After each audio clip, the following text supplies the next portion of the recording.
బాబు surety భవిష్యత్ guarantee కార్యక్రమము గత 9 రోజులుగా పుంగనూరు మండలంలో పర్యటిస్తున్నాను. ఎక్కడ చూసినా ప్రజలు ఈ కార్యక్రమాన్ని ఇక్కడుండే ప్రజలంతా కూడా స్వాగతిస్తూ ఉన్నారు. ఎందుకంటే బ్రహ్మాండమైన స్కీములు ఈరోజు చంద్రబాబు నాయుడు గారు పెట్టడం జరిగింది. అవన్నీ కూడా ప్రజల్లోకి తీసుకెళ్తా ఉన్నాం. ప్రతి ఒక్కరూ కూడా మహిళలు కానీ, యూత్ కానీ, మైనార్టీస్ కానీ, రైతులు కానీ, అన్ని కులాలు కానీ ఈ భవిష్యత్తు గ్యారంటీ కార్యక్రమాన్ని పెద్ద ఎత్తున స్వాగతిస్తున్నారు. ఎక్కడ చూసినా మహిళలలో అయితే మంగళహారతులు పడుతున్నారు. ఎక్కడ చూసినా యువత కేరింతలు కొడుతున్నారు.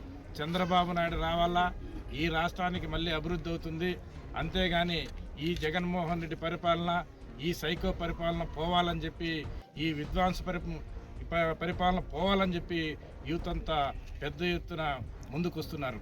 ఎందుకంటే ఈ రాష్ట్రంలో వైఎస్ఆర్ పరిపాలన, ఈ జగన్మోహన్ రెడ్డి పరిపాలన 4.5 సంవత్సరం పూర్తిగా అవినీతి పరిపాలన తప్ప అభివృద్ధి పరిపాలన లేదు. ఇవన్నీ ప్రజలు గమనిస్తున్నారు. వాళ్ళు కూడా మాకు సహకరించారని చెప్పి ఈరోజు 14 మంది వాలంటీర్లు తీయడం ఉంది.